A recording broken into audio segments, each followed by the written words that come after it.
it's Steph. Thanks for clicking. This is my 9th update for Projects in Panning. It's a Dungeons & Dragons project pan that was created by Allie of Wonder in Alleyland. This project started on October 15th and ends on October 15th, so we are getting closer to the end. There are 5 lists of prompts in this project. You have the race, class, location, an encounter of some kind, and your wondrous items. You pick one from each list to work on at a time, and once you meet your goal, you get to roll something new in.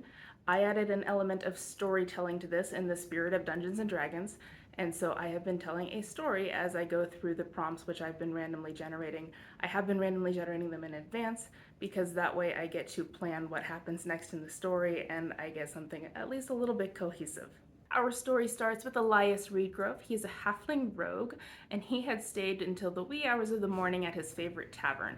When he returned home, he found the house in shambles, and his daughter had been kidnapped by a dragon as tribute for the Dragon Queen, Tiamat.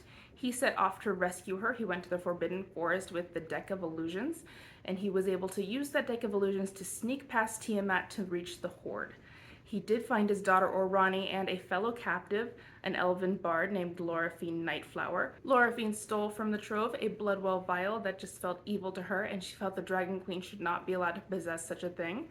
The 3 of them raced through the Forbidden Forest to try to escape. They were seen by one of Tiamat's dragon guards, so Elyas and Loraphine fought the dragon, and Orani was able to find cover in the abandoned mine.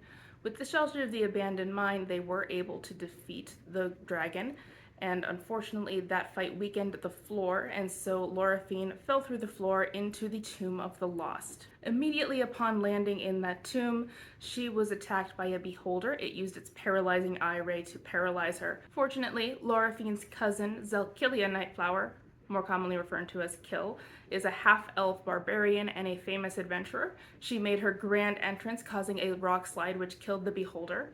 Loraphine was able to throw off the beholder's paralysis, and upon catching her cousin up, they decided the best thing to do with the Bloodwell Vial was to hide it in the Tomb of the Lost. So Loraphine hid the Bloodwell Vial while Kill looted the dungeon. As one does, she found herself a new sword, but the sword was really a mimic in disguise, and she also found herself the Hat of Disguise, which she decided to simply use so that when they returned to town, she wouldn't be immediately recognized for the famous hero that she is. Elyas and Orani did rejoin them. They found a way to get into the Tomb of the Lost through a safer route, and they were wandering there for a while. Kill was able to find the exit and recognize where they were, and she led them back to town. So Orani was reunited with her mother, and Elyas's wife gave him permission to thank their new friends for their assistance by taking them to the hometown tavern. Their home was still in shambles and also is halfling sized, which wasn't suitable for the elf and half-elf, so they went to the hometown tavern.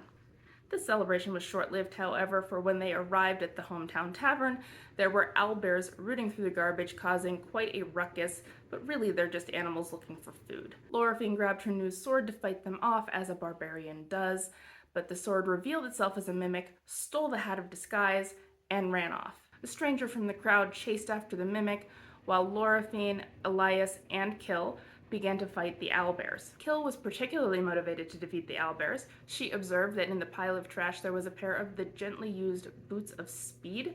These would be very helpful for an adventurer like her, so she was hoping to acquire those. The stranger who chased after the mimic returned, and he turned out to be a human warlock named Werner, and he demanded to have a word with our heroes.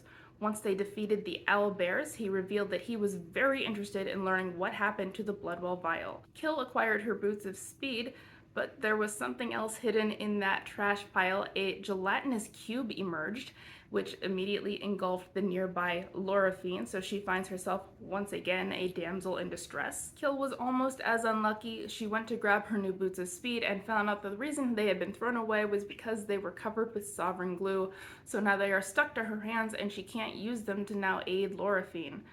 Werner decides that he's not going to help until they help him. Elyas informs him that the only person who knows where the Bloodwell Vial is hidden is the person inside the gelatinous cube. So Werner is now motivated to assist, and we will see if they were able to rescue the perpetual damsel in distress. Werner is a human, and a human in this project is something that is a long haul item, so something that'll take you the rest of the project to finish. I picked a sunscreen from the brand Everyday Humans because I felt that was necessary, and it's the Resting Beach Face SPF 30 Sunscreen Serum. You can see my marks there, so I am making progress. I think it might be about 2 more months, so I might finish this just before the end of the project. We'll see. And I'm going to continue working on this. This is nice. It is both hydrating and effective as a sunscreen, so it not only protects my skin, I feel like it nourishes it too. So I do really like this, and I'm happy to keep using it for the rest of the summer, or as long as it lasts, whichever comes first.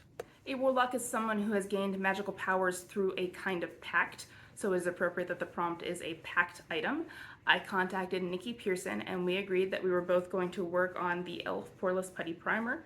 Mine's just a mini sample. I have a goal of using this 16 times, and I have not used it yet. I was working on another primer, and it didn't occur to me when we picked this that the other primer is also a smoothing primer, so it doesn't really make sense to mix these. I know that this isn't something people usually apply all over their face, but I don't need it while I'm using the Smashbox one. So I haven't used it yet, but that's nearly done. I am certain I will have uses on this by next time, and we'll see how close I can get to my 16. They were, of course, still at the hometown tavern, even if they weren't casually hanging out, and that is a food item. I have this Nailtopia orange nail treatment, orange being a food. My goal was to use this 12 times. At the last update, I had 9 uses, and I did get the last 3, so I am rolling this out this time, and we'll go to a new location. This does strengthen my nails. I have a problem where my nails keep flaking and peeling apart, which is why I can't get them very long. This isn't really helping with that. So my nails are stiffer, they're not as bendy, but they do still peel, and I would probably find something that would prevent that instead of buying this again, but I have it, so I'm using it. The gelatinous cube is a square item. It is also my nemesis. I have personally been killed by 2 gelatinous cubes in various campaigns, and that's because I somehow, when facing a gelatinous cube, can't seem to roll higher than a 3. So I picked a Jouer single eyeshadow because it is square. And what I'm doing with this is I've used it several times. I used it 4 times in the last month, and for every use I get to roll a d20 to do a saving throw to see if Loraphine can be rescued from being engulfed by the cube. So we're going to find out if I manage that by rolling my d20 4 times. When I rolled for Werner's class, Warlock, I rolled pretty high. I got a 16. That's how I set my usage goal. Since it is higher, that does mean that he gets a bonus whenever fighting things. So with a 16 attribute, you get a +3 bonus, and you need a roll of 16 or higher to get a successful saving throw when rescuing someone from the gelatinous cube. So in this case, I need to roll a 13 or higher because 13 plus 3 is 16, which would be the qualifying number for the successful saving throw. Hope you're following this. And so if I get a 13 or higher on any of these rolls, then I have successfully rescued Loraphine. Here is my d20, and we're going to see how I do. That was a 4. That was an 8. That was a 6. And that was a 9. So I have now failed 4 times to rescue Loraphine, which is disappointing. I had picked in advance what the next monster was going to be, and I was excited about it, but I should have known better. Defeating a gelatinous cube isn't going to be that easy for me. So the gelatinous cube is going to stay in this project for another month. I'll use it a few more times over the next month, and I'll try again next time. Kill was unable to assist as her hands were stuck to the boots of speed by the Sovereign Glue. For Sovereign Glue, you will pick a liquid item, and I felt that it was most appropriate to pick in Lash Glue. This is the Ardell Stronghold. My goal was to use this 10 times. So far, I've used it 6 times. I am wearing lashes right now, so it's the 6th time I've used this glue. I don't really care for it.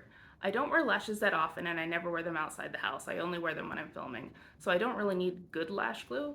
But of the 2 lash glues that I've used, this is the one I don't like. One of my pairs of lashes came with a lash glue that I used until it was unusable, and I liked that one better. This one stays tacky, so when I pull the lashes off, my eyelids are like kind of sticky, so it messes up my eyeshadow if I were to take the lashes off and go somewhere else. It also doesn't hold all that well. Like, I wouldn't trust this for several hours at a time, but I don't need to, but I would still just not buy this one again. I just bought it because I was cheap, and I guess I got what I paid for. So what this means is that when Werner tried to help Loraphine out of the gelatinous cube so that she could tell him where the Bloodwell Vial is, he grabbed her ankle and pulled. He did not get her out. He did, however, drag her and the gelatinous cube, with Kill following, useless because her hands are tied up by the boots, and Elyas being unable to reach because he's a halfling. And he dragged them to the nearby comfy cabin without the gelatinous cube letting go. The comfy cabin is a comfort product, and I picked this Elemis Pro Collagen Quartz Lift Mask because I think it's very relaxing to wear masks, and it gives you a few minutes to just sit and do nothing. which is nice. This is a very old mask. It is no longer available. I was actually nervous about using it. I still had it in the box as of a couple months ago. I did test it on my hand and that was fine, and then I have used it on my face and it worked fine there too. So it is still good somehow, and my goal is going to be to use this 12 times. That's not going to finish it. You don't need much of this. And once that's done, then I will get to move on to a new location from the comfy cabin. So there's my update. Next time, Werner, the human warlock, is going to get some more attempts, I'm sure, at trying to rescue Loraphine from the gelatinous cube. They're probably still going to be hanging out in the comfy cabin, but maybe Kill's going to be able to help because she's probably going to be able to get those boots unstuck from her hands, and then we'll get a new item rolled into. So wish them luck, wish me luck, and I'll see you next month. Bye.